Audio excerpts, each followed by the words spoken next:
നബിയെ നിങ്ങളല്ലേ പറഞ്ഞത് ഉംറ ചെയ്യാമെന്ന് പറഞ്ഞിട്ടല്ലേ നബിയെ താങ്കൾ ഇങ്ങോട്ട് കടന്നു വന്നത്? ഞങ്ങളോട് പറഞ്ഞത് ഉംറ ചെയ്യാമെന്നല്ലേ, നിങ്ങൾ ഇപ്പോൾ ഉംറ ചെയ്യാതെ മടങ്ങുകയാണോ? നബി തങ്ങൾ പറഞ്ഞു അതെ. അപ്പൊ നിങ്ങളല്ലേ ഉംറ ചെയ്യാന്ന് പറഞ്ഞത്? നബി തങ്ങൾ ചോദിച്ചു, ഞാൻ ഉംറ ചെയ്യാന്ന് പറഞ്ഞിരുന്നു, ഈ വർഷം ചെയ്യുമെന്ന് ഞാൻ പറഞ്ഞു, ഈ വർഷം ചെയ്യുമെന്ന് ഞാൻ പറഞ്ഞു, ഉംറ ചെയ്യാമെന്ന് ഞാൻ പറഞ്ഞിട്ടുണ്ട്, പക്ഷെ ഈ പ്രാവശ്യം ചെയ്യുമെന്ന് ഞാൻ പറഞ്ഞു ഇല്ലല്ലോ. അപ്പൊ ഉമർ തങ്ങൾ ഒരു ചോദ്യം ചോദിക്കുന്നുണ്ട്, അലസ്ത റസൂലല്ലാഹി ഹഖ്ഖ, നിങ്ങൾ സത്യത്തിൽ അള്ളാന്റെ പ്രവാചകൻ തന്നെയാണോ? ഉമർ തങ്ങൾ ചോദിച്ച ചോദ്യമാണ്, അലസ്ത റസൂലല്ലാഹി ഹഖ്ഖ, നിങ്ങൾ അല്ലാഹുവിന്റെ റസൂലിന്റെ പ്രവാചകൻ തന്നെയാണോ, അല്ല കള്ളപ്രവാചകനാണോ? നബി തങ്ങളൊന്നും മിണ്ടിയില്ല. നേരെ പോയി മഹാനായ സിദ്ദീഖുൽ അക്ബർ റളിയല്ലാഹു അൻഹുവിന്റെ സമീപത്തേക്ക്. സിദ്ദീഖ് തങ്ങളോട് ചോദിച്ചു, സിദ്ദീഖേ, ഈ വർഷം ഉംറ ചെയ്യാമെന്ന് പറഞ്ഞിട്ടല്ലേ ഞങ്ങൾ ഇങ്ങോട്ട് കടന്നു വന്നത്, എന്നിട്ട് ഉംറ ചെയ്യാതെ തിരിച്ചു പോവുകയോ?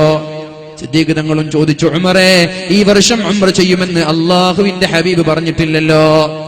സിദ്ദീഖ് തങ്ങളോടും ചോദിച്ചോ, അള്ളാഹുവിന്റെ പ്രവാചകൻ തന്നെയാണോ ഇത്, സത്യത്തിൽ അള്ളാഹുവിന്റെ പ്രവാചകൻ തന്നെയാണോ എന്ന് മഹാനായ ഉമർ തങ്ങൾ ദേഷ്യം കൊണ്ട് ചോദിച്ചിട്ടുണ്ട്. അപ്പോഴാണ് അള്ളാഹുവിന്റെ ഹബീബ് സ്വഹാബാക്കളോട് പറയുന്നത്, ഞങ്ങൾ ആരും ഉംറ ചെയ്യുന്നില്ല, നിങ്ങൾ തഹല്ലുലാവണം, എല്ലാവരും മുടി കളയണം, ആടിനെ അറുത്തു കൊടുക്കണം, എന്നിട്ട് മദീനയിലേക്ക് തിരിച്ചു പോകണമെന്ന് പറഞ്ഞപ്പോ ഒരു സ്വഹാബിയും നബി തങ്ങൾ പറഞ്ഞത് കേൾക്കാൻ തയ്യാറായില്ല. ഒരു സ്വഹാബിയും കേട്ടില്ല. എന്താ നബി തങ്ങൾ പറഞ്ഞത്? ഉംറ ചെയ്യുന്നില്ല, തൽക്കാലം കഫാറത്ത് കൊടുത്ത് പ്രായശ്ചിത്തം ചെയ്തിട്ട് തലവടിച്ച് നമ്മൾ മദീനയിലേക്ക് തിരിച്ചു പോവാൻ. സ്വഹാബാക്കൾ ഒരാളും കേട്ടില്ല. നബി തങ്ങൾ ഇങ്ങനെ വേദനയോടെ ദുഃഖത്തോടെ ഇരിക്കുമ്പോഴാണ് ഭാര്യ ഉമ്മു സലമ റളിയല്ലാഹു അൻഹ കടന്നു വരുന്നത്.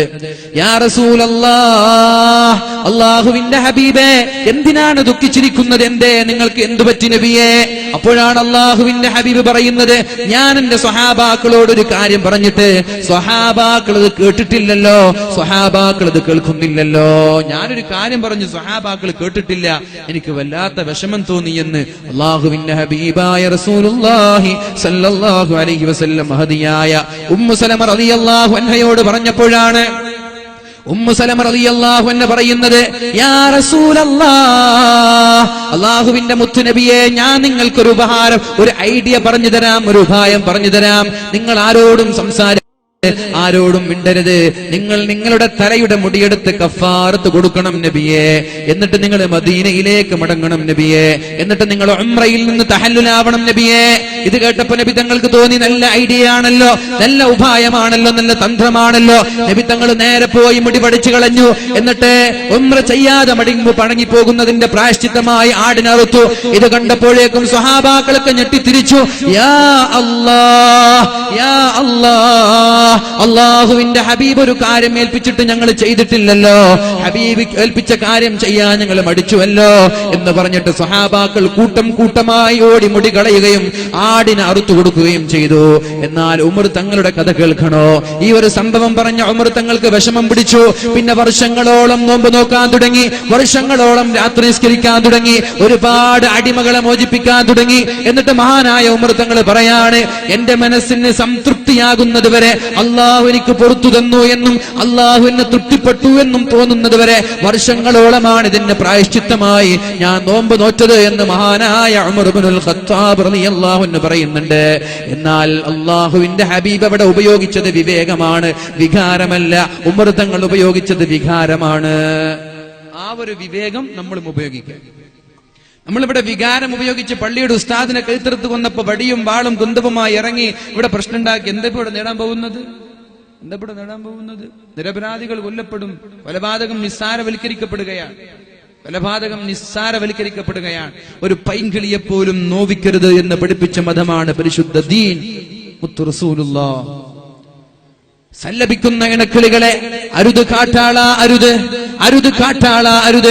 സല്ലപിക്കുന്ന ഇണക്കിളികളെ വേട്ടയാടി അതിന്റെ രക്തം ഇന്ത്യ എന്ന മഹാഭാരതത്തിലിറ്റ് വീണ് ഇന്ത്യയുടെ സംസ്കാരത്തിന് പോറലേൽപ്പിക്കരുത് എന്ന് വാൽമീകി മഹർഷി പറഞ്ഞ ഈ ഇന്ത്യ മഹാഭാരതത്തിലാണ് നാടുനീളെ കൊലപാതകങ്ങളുടെ കഥകൾ കേൾക്കുന്നത്. കളങ്കപ്പെട്ടില്ലേ? സംസ്കാരത്തിന് പോറലേറ്റില്ലേ? സല്ലപിക്കുന്ന ഇണക്കിളികളുടെ രക്തമിറ്റ് വീണ് ഇന്ത്യ മഹാരാജ്യത്തിന് ഒരു കളങ്കമുണ്ടാക്കരുത് എന്ന് പറഞ്ഞ വാൽമീകി മഹർഷി ഒരു പൈങ്കിളിയെ പോലും വെറുതെ നോവിക്കരുത്. എങ്ങാനും ഒരു പൈങ്കിളിയെ തിന്നാനോ ആവശ്യത്തിനോ വേണ്ടിയല്ലാതെ നോവിച്ചാൽ നാളെ മഹ്ശറാവൻ സഭയിൽ ആ പൈങ്കിളി നമ്മൾക്കെതിരെ സാക്ഷി നിൽക്കുമെന്നും അത് കാരണമായി നരകത്തിന്റെ ശിക്ഷ അനുഭവിക്കേണ്ടി വരുമെന്നും പഠിപ്പിച്ച പരിശുദ്ധ റസൂലുള്ളാഹ്. ഈ സമുദായത്തിൽപ്പെട്ട നമ്മൾ എങ്ങനെയാണ് കൊലപാതകം നടത്തുക? നമ്മൾ എങ്ങനെയാണ് കൊലപാതകം നടത്തുക? വാൽമീകി മഹർഷി പറഞ്ഞതുപോലെ ഹൈന്ദവ സമുദായത്തിൽപ്പെട്ട ആളുകൾ എങ്ങനെയാണ് കൊലപാതകം നടത്തുക? ഒരുപാട് വർഷങ്ങൾക്ക് മുമ്പ്, 1400 വർഷങ്ങൾക്ക് മുമ്പ് അള്ളാഹുവിന്റെ ഹബീബിന്റെ സന്ദേശവാഹകരായ മാലിക് ഇബ്നു ദീനാർ റളിയല്ലാഹു അൻഹു അങ്ങ് കാസർഗോഡ് വന്നപ്പോ, കേരളക്കരയിലേക്ക് വന്നപ്പോ ഇവിടെയുള്ള ഹൈന്ദവ സഹോദരങ്ങളാണ് മഹാന്മാരായ മാലിക് ഇബ്നു ദീനാർ റളിയല്ലാഹു അൻഹുവിന് പള്ളി നിർമ്മിക്കാനുള്ള സ്ഥലങ്ങൾ നൽകിയത്. ഒരുപാട് ക്ഷേത്രങ്ങൾ നിർമ്മിക്കാൻ ഇവിടെ സ്ഥലങ്ങൾ നൽകിയത് മുസ്ലിമീങ്ങളാണെങ്കിൽ മതസൗഹാർദ്ദത്തിന്റെ ഈറ്റില്ലമെന്ന് ലോകമുടനീളം പ്രശസ്തിയാർജിച്ച ഇന്ത്യ മഹാരാജ്യത്തെ നിങ്ങൾ ദയവ് ചെയ്ത് ഗുജറാത്ത് ആക്കരുത്, ദയവ് ചെയ്ത് പാകിസ്ഥാൻ ആക്കരുത്, ദയവ് ചെയ്ത് ശരിയ ആക്കരുത്. എനിക്ക് പറയാനുള്ളത് നിയമപാലകരോടാണ്. നിങ്ങൾ കാക്കി അണിയുന്ന സമയത്ത്, വക്കീലന്മാർ ഗൗൺ അണിയുന്ന സമയത്ത് നിങ്ങൾ എടുക്കേണ്ട ഒരു പ്രതിജ്ഞയുണ്ട്. പ്രത്യേകമായ സമുദായത്തോടൊരു ഫേവർ ഉണ്ടാവാൻ പാടില്ല, പ്രത്യേകമായ വിഭാഗത്തോട് താല്പര്യം ഉണ്ടാവാൻ പാടില്ല. നിയമത്തിന്റെ വഴിയിലാവണം. ഒരാളോടും പ്രത്യേകമായ പ്രീതി. ചില ആളുകൾക്ക് പ്രത്യേകമായ നിയമം, ചില ആളുകൾക്ക് പ്രത്യേകമായ നിയമം. മുസ്ലിമീങ്ങൾക്ക് മാത്രം സംവരണം ചെയ്യപ്പെട്ട UAPA. എന്നാൽ മറ്റു ചില ആളുകൾ എന്ത് ചെയ്താലും അവരെ ഡമ്മി പ്രതികളെ കൊണ്ടുവന്ന് അവരെ സംരക്ഷിക്കുന്ന ഒരു സംവിധാനം നമ്മുടെ നാട്ടുകാരായ നിയമപാലകർ തുടങ്ങിയാൽ ഇതിന്റെ ദൂരവ്യാപകമായ ഭവിഷ്യത്ത് അനുഭവിക്കേണ്ടത് നിങ്ങൾ തന്നെയാണെന്ന് മറന്നു പോകരുത്. ഇത് പാകിസ്ഥാനായി മാറും. പിന്നെ സ്കൂളിൽ ബോംബ് സ്ഫോടനങ്ങൾ, മക്കളെ സ്കൂളിൽ പറഞ്ഞയച്ചതാണ്. അവിടെയുണ്ട് ചാവേർ സ്ഫോടനങ്ങൾ. അങ്ങാടിയിലേക്ക് ഫ്രൂട്ട്സ് വാങ്ങാൻ വന്നതാണ്, ചാവേർ സ്ഫോടനം. അവിടെ അമ്പലത്തില് ഒന്ന് പൂജിക്കാൻ പോയതാണ്, അവിടെയും ബോംബ് സ്ഫോടനം. പള്ളിയിലേക്ക് പെരുന്നാൾ നിസ്കരിക്കാൻ വന്നതാണ്, അവിടെയും ബോംബ് സ്ഫോടനം. ഇതൊക്കെയാണ് പാകിസ്ഥാനിൽ നിന്ന് കേൾക്കുന്നത്. ദയവ് ചെയ്ത് നമ്മുടെ ഇന്ത്യ മഹാരാജ്യത്തെ, കാസർഗോഡിനെ, കേരളത്തെ ഒരു പാകിസ്ഥാനാക്കി മാറ്റരുത്. ഒരു പൂച്ച ഒരു മുറിയിലിട്ട് നിരന്തരമായി ഒരു മിണ്ടാ പൂച്ചയെ ഒരാൾ നോവിച്ചാൽ പൂച്ച അതിന്റെ മിണ്ടാ പൂച്ച എന്ന പേര് മാറ്റി ഒരു പുലിയുടെ രൂപമായി മാറുമെന്ന് എവിടെയോ വായിച്ചത് ഞാൻ ഓർക്കുകയാണ്. നിരപരാധികളായ ആളുകളെ വളരെ ക്രൂരമായിട്ടും നിഷ്ഠൂരമായിട്ടും പള്ളികളിലും മിമ്പറുകളിലും മിനാരങ്ങളിലും കയറി വളരെ നിഷ്ഠൂരമായി കൊല ചെയ്യപ്പെടുമ്പോ അവരെ സംരക്ഷിക്കുന്ന ഒരു തീരുമാനം നമ്മുടെ നിയമപാലകരിൽ നിന്നുണ്ടാവാൻ പാടില്ല. നിങ്ങൾക്ക് വിശ്വാസമുണ്ട്, ഞങ്ങൾ നിങ്ങളെ പ്രതീക്ഷിക്കുകയാണ്. നമ്മുടെ നാട്ടിൽ സമാധാനം നിലനിൽക്കണം. അതുകൊണ്ട് എന്റെ പ്രിയപ്പെട്ട ചെറുപ്പക്കാരോട് പറയുന്നത്, അള്ളാഹുവിന്റെ ഹബീബ് അവിടെ വിവേകം കൊണ്ട് പ്രവർത്തിച്ചപ്പോ 2 വർഷം കൊണ്ട് മക്ക മുഴുവനും ഒരു ചോര പോലും ഇറ്റു വീഴാതെ നബി തങ്ങളുടെ കൈകളിലേക്ക് കടന്നു വന്നു.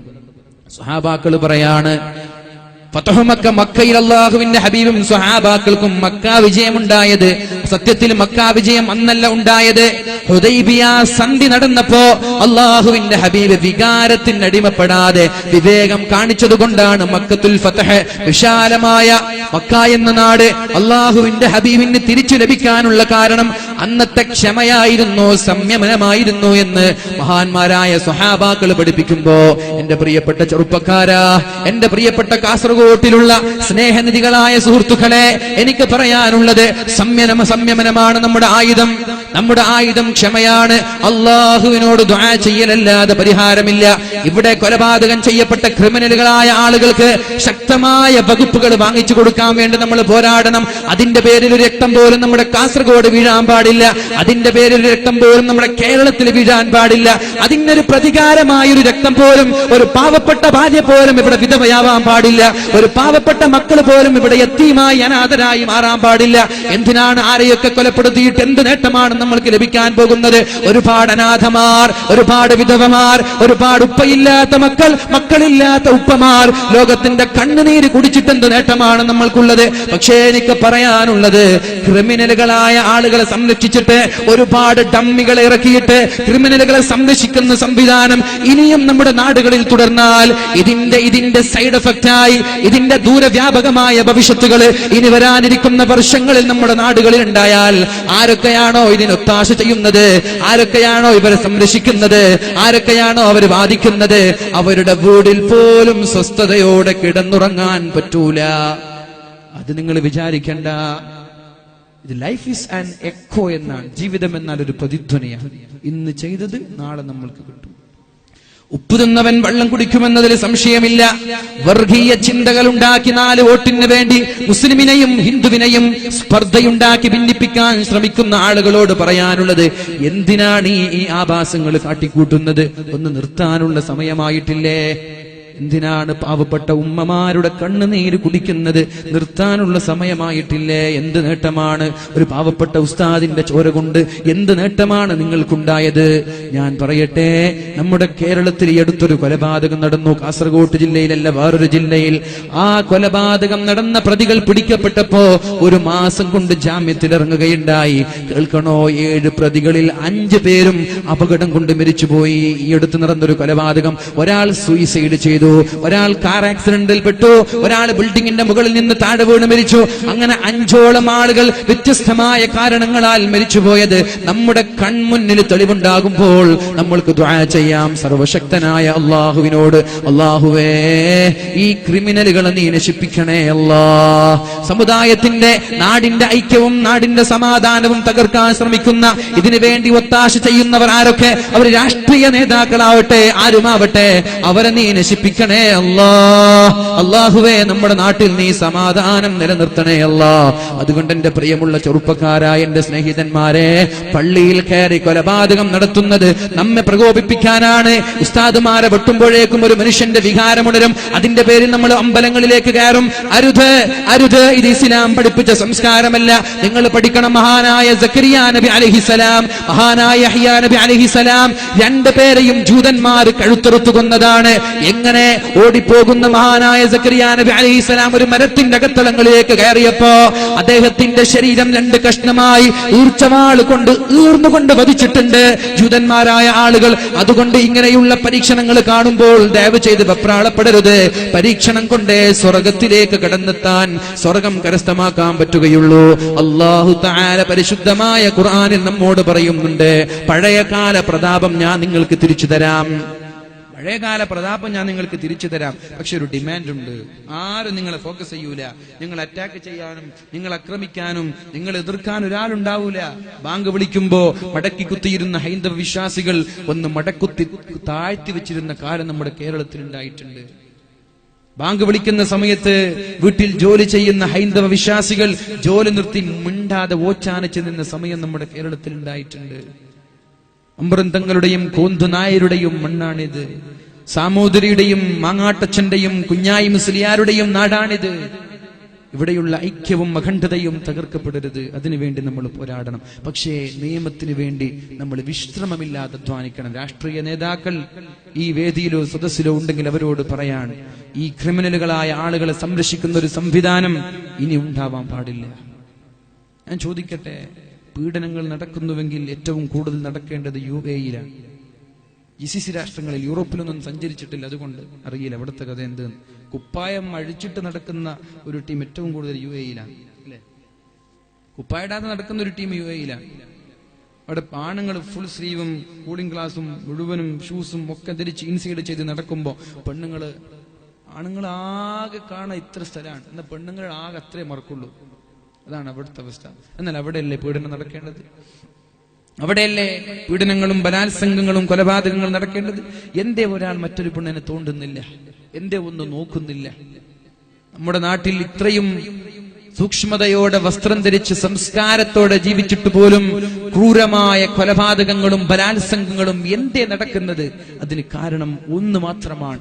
ഇവിടുത്തെ നിയമം കാറ്റിൽ പറത്താനുള്ളതാണ്. അവിടുത്തെ നിയമം പോലെ നടക്കുന്നുണ്ട്. അവിടെ ഒന്ന് കൈ തോണ്ടിയാൽ നാളെ ഈ കൈ ഉയർത്താൻ തലയുണ്ടാവൂല എന്ന ബോധം UAE-യിൽ ജീവിക്കുന്ന ആളുകൾക്കറിയാം. താല്പര്യമില്ലാഞ്ഞിട്ടല്ല, നിയമത്തെ പേടിച്ചിട്ടാണ്. കുപ്പായം അഴിച്ചിട്ട് എല്ലാരും നടക്കുന്നത്.